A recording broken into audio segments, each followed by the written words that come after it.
De volta com o programa Justiça em Ação e agora vamos direto ao curso Damásio, onde fizemos a entrevista com o Dr. Charles Dias. Para você que ainda não sabe como funciona a dinâmica aqui do programa, toda quarta-feira nós temos a live ao vivo pelo Instagram e pelo Facebook. E nós pegamos os melhores momentos dessa live que é feito na quarta-feira e colocamos aqui no Justiça em Ação. Então vamos ao curso Damásio, onde aconteceu essa live, a entrevista com o Dr.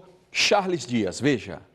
Doutor Charles Dias, quero iniciar esse nosso bate-papo, essa nossa conversa, dizendo que é um prazer tê-lo aqui em nossa live e dizer que hoje eu estive com o senhor ali no fórum, pude participar efetivamente da sua lida como advogado no Tribunal do Júri e percebi realmente um trabalho belíssimo que o senhor faz, um trabalho apaixonado, um trabalho diferenciado, colocando emoção ali numa situação que às vezes é muito fria, né? Então eu quero iniciar essa nossa conversa lhe parabenizando por todo o seu trabalho, mas principalmente pelo Tribunal do Júri, que o senhor saiu vencedor, e não só o senhor, como toda a sociedade, porque a justiça foi feita. Então parabéns e é uma honra tê-lo aqui em nossa live. Fidelis, eu agradeço pelos parabéns, pelas considerações.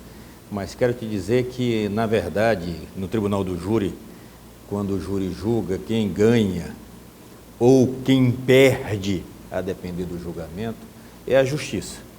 E eu saí hoje do Tribunal do Júri com a convicção de que ali se fez justiça hoje com a absolvição daquele indivíduo que foi levado a julgamento. O Tribunal do Júri é uma coisa interessante, porque no Tribunal do Júri você pondera os dois bens jurídicos mais importantes do ser humano.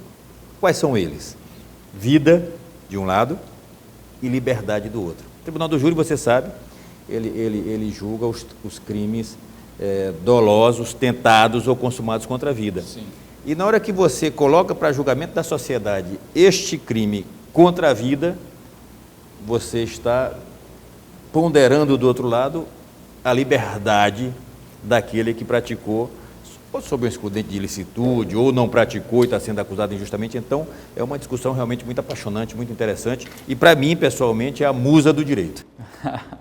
Bom, quero agradecer também ao Leonardo, que está aqui junto conosco, ele que prontamente abriu as instalações aqui do curso Damásio, que é uma instituição de nome no Brasil inteiro e aqui em São Luís vem se fortificando. Então, hoje a nossa live, a nossa entrevista, o nosso bate-papo está sendo aqui no curso Damásio, aqui no São Francisco, e eu quero agradecer a toda a equipe Damásio que prontamente nos recebeu. O Dr. Charles, ele é conselheiro federal e procurador nacional das prerrogativas. E eu queria saber inicialmente quais são as principais dificuldades que o advogado enfrenta e o que o senhor tem combatido, né, pela defesa das prerrogativas. É importante, antes de tratar desse assunto, de deixar claro para a sociedade que prerrogativas, ainda que se diga assim, prerrogativas do advogado, e esse é um discurso batido, mas é importante que a sociedade compreenda isso, na verdade ela não é do advogado. Quando a lei fala, o advogado tem direito, quando o Estatuto da Advocacia fala, o advogado tem direito de se entrevistar reservadamente com o seu cliente, esta afirmação é apenas para dar consonância àquele direito constitucional e fundamental do indivíduo, do ser humano, que diz: ninguém está obrigado a produzir prova contra si mesmo. Então, o indivíduo que, na verdade, tem direito de conversar com a pessoa que ele confia, da pessoa que vai produzir a defesa dele, falando francamente e de tudo o que envolveu as circunstâncias na qual ele está sendo julgado, com a certeza de que aquela produção de prova ou aquela afirmação que ele está fazendo não vai se insurgir contra ele. Então, na verdade, as prerrogativas dos advogados, elas são, ao fim e ao cabo, as garantias de uma sociedade livre, uma sociedade desassombrada e de uma coisa muito maior do que tudo isso, que é o Estado democrático de direito. Uma sociedade com o advogado amordaçado, silenciado, é uma sociedade, lamentavelmente, ditatorial. E o Brasil está caminhando para isso. Você me perguntou agora há pouco quais são os principais problemas que a gente tem enfrentado nesse trabalho de defesa das prerrogativas dos advogados. E eu lhe afirmo com tristeza, Fidelix, que os maiores problemas que nós temos encontrado nas violações das prerrogativas dos advogados é exatamente a criminalização do exercício da profissão. O advogado, que muitas vezes ele é contratado para fazer uma defesa, por exemplo, numa prefeitura, dá um parecer a respeito de uma licitação, ele emite ali um parecer, uma opinião, né? Ele emite uma opinião. E por conta dessa opinião, onde ele afirma que aquela circunstância se permitiria que fizesse, por exemplo, uma contratação sem licitação, se lá na frente o gestor faz uma licitação fraudulenta, o advogado que deu parecer dizendo que poderia fazer a contratação sem licitação não estava autorizado a fazer licitação fraudulenta. Todavia, o Ministério Público e a magistratura têm, lamentavelmente, em todas as ações contra os gestores, tem colocado o advogado no exercício da profissão, criminalizando o exercício da profissão. E o que eu gostaria de chamar a atenção aqui, que é uma coisa clara, quando a sociedade brasileira começou a discutir a lei do abuso de autoridade, e você vai se lembrar disso, se discutiu muito, todos os juízes, todos os promotores falaram assim, não se pode criminalizar a hermenêutica. Lembra disso? O que é criminalizar a hermenêutica? É criminalizar um ato, ou o exercício de um ato de convicção. Na hora que você faz um exercício de um ato de convicção, você está convicto de que aquilo é algo legal, é algo que você deve fazer profissionalmente, e se você faz como ato de convicção mesmo, e não com dolo, isso não pode ser criminalizado. Então eles diziam assim, não se pode criminalizar o exercício de um ato de convicção, ou não se pode criminalizar a hermenêutica. Essa era a grande discussão dos promotores e dos magistrados. E eu tive a oportunidade uma vez na discussão no Senado, tratando da questão da lei da ficha limpa, quando no gabinete, mais precisamente, do senador Requião, o magistrado, falando isso com o senador Requião, o senador me perguntou, Charles, e o que você acha disso? Eu disse, eu concordo, só que eu acho que essa medida ela tem que valer para todo mundo, porque eu tenho mais de 1000 ações contra advogados que emitiram parecer. E o que é emitir parecer? O advogado, quando emite um parecer, o parecer não é vinculante, é um parecer meramente opinativo, você não é obrigado a seguir. Já quando o juiz emite uma sentença, ainda que seja um ato de convicção, ainda que seja uma interpretação da lei, essa decisão é cogente. Mas mesmo assim eu acho que eles não podem ser criminalizados pelo exercício de ato de convicção, como também não pode criminalizar o advogado que emitiu o parecer. Então, isso eu falei do parecer apenas para citar um exemplo, mas se a gente fosse falar aqui de todos os atos de criminalização da profissão que tem acontecido nesse país, o tempo que você tem no programa, lamentavelmente, não ia dar. O que é grave, porque nós estamos tendo uma advocacia no Brasil assombrada, extremamente assombrada, uma tentativa, uma orquestração nacional no sentido de agachar o advogado, de não permitir que o advogado fale, mas a OAB não permitirá isso. O Conselho Federal da Ordem está atento, o presidente Lamarck é um guerreiro incansável,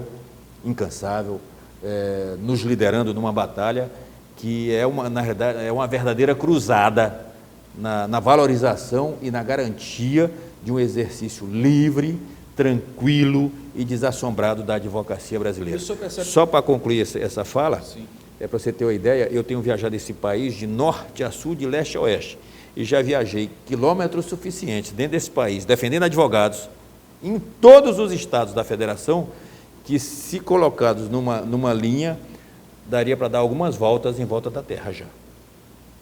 E o senhor percebe que esse quadro tem mudado, já tem pelo menos conseguido dar um start para mudar esse quadro? Fidelix, nós temos tido vitórias interessantes. Por exemplo, agora recentemente nós conseguimos modificar no TRF1, conseguimos o reconhecimento de que uns artigos de uma resolução da Polícia Federal eram inconstitucionais porque impedia que os advogados, por exemplo, tivessem acesso a autos de processos submetidos a sigilo, ou que não estivesse submetido a sigilo, mas que estivesse em poder da polícia. Nós obtivemos agora, foi publicado ontem ou antes de ontem, está no site do Conselho Federal, essa informação foi uma vitória da Procuradoria, mas eu sou obrigado a reconhecer e lamentar que nós temos conseguido vitórias pequenas diante do tanto que se tem feito contra a advocacia. Eu não tenho dúvida nenhuma de afirmar para você que o Brasil está caminhando a passos largos para uma ditadura da toga. E já dizia Rui Barbosa, e de todas as ditaduras, essa é a pior que tem, porque desta você não tem para quem recorrer. Bom, doutor Charles, caminhando já para o fim da nossa entrevista, do nosso bate-papo, já passa rápido, eu queria saber do senhor, estive com algumas pessoas antes do senhor aqui fazendo a nossa live, tanto pelo Instagram quanto pelo Facebook. Estivemos com o doutor Tiago Dias, nosso presidente, que tanto prontamente nos atendeu, né, falou ao... Registre-se, tem o nosso respeito e a nossa admiração. Claro, com certeza. Ele abriu as portas do escritório, recebeu a gente, da OAB, nos recebeu. Também tivemos aqui, na última semana, o doutor Carlos Brisac, do grupo Vem Comigo, que vem se levantando aí como uma possibilidade, como ele mesmo falou, que ele se considera uma liderança, né?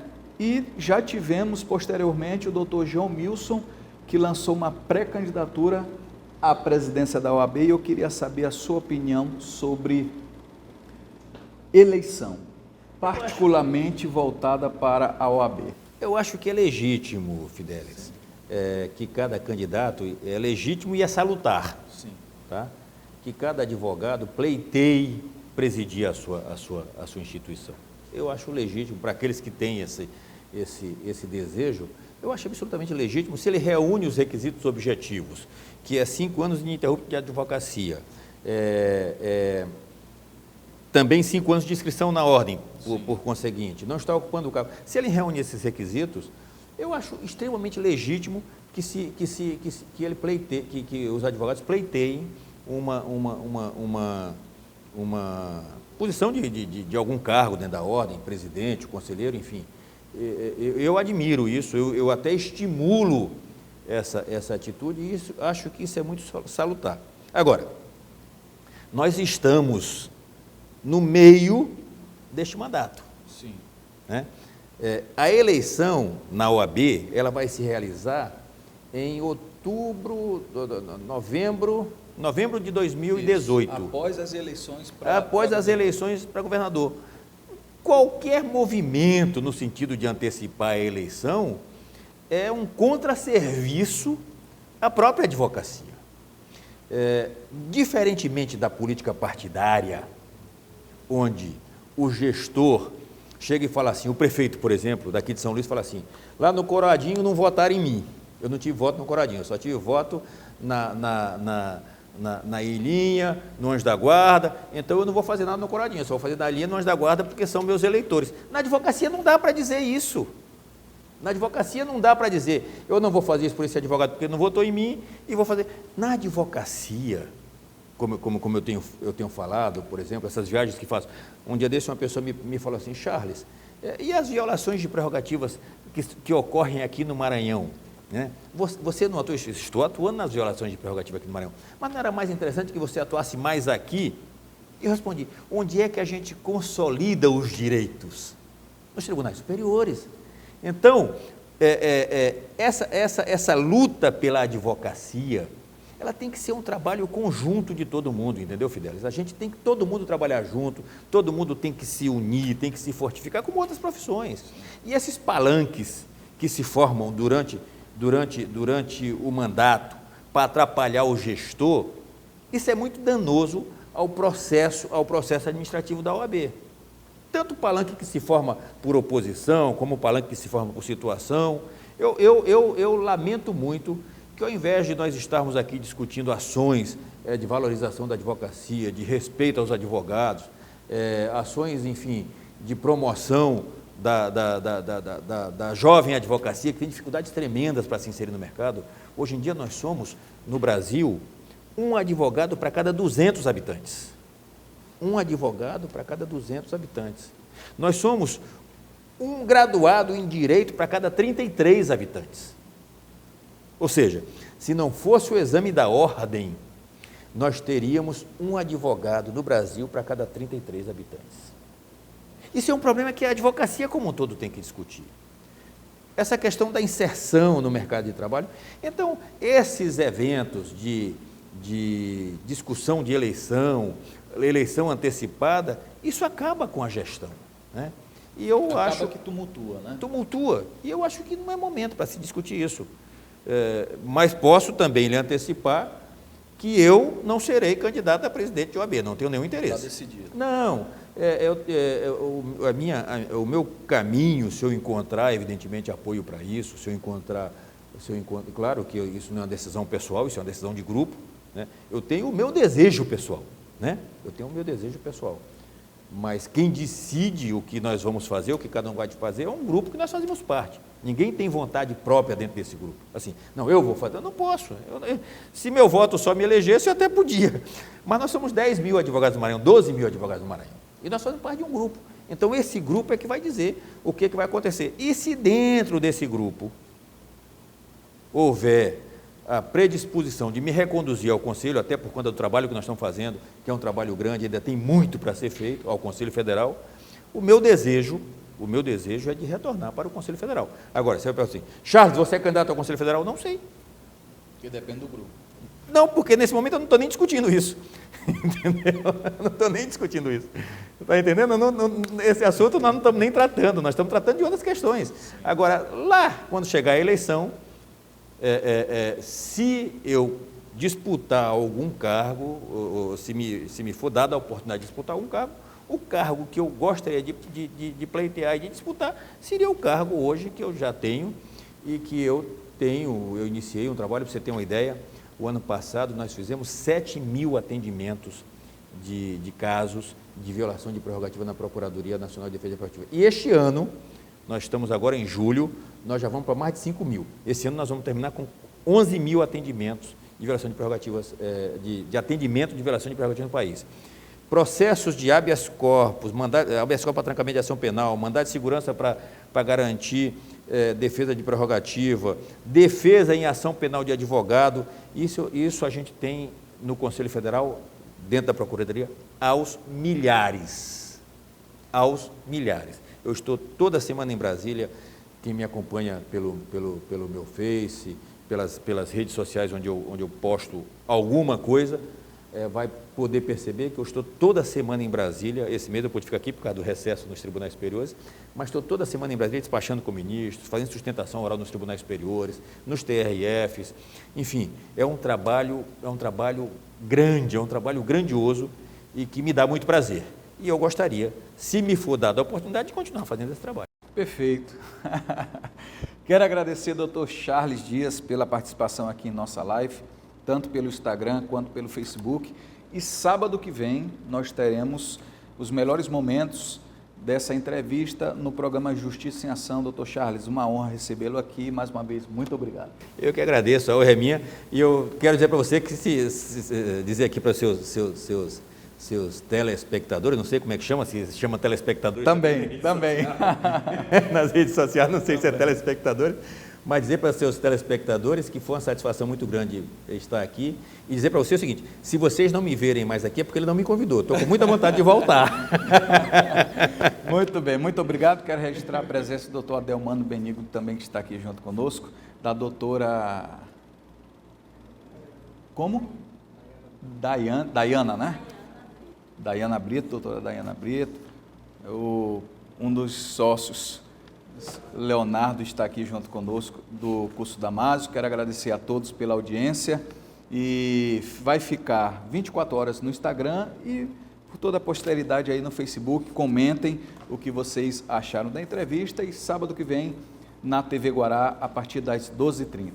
Até a próxima. Quero agradecer ao Dr. Charles Dias pela entrevista e também a todos do curso Damásio que receberam aí o Justiça em Ação. Vou de intervalo, na volta tem o Dr. Diego Sá com o quadro Justiça e Trabalho. Daqui a pouquinho voltamos.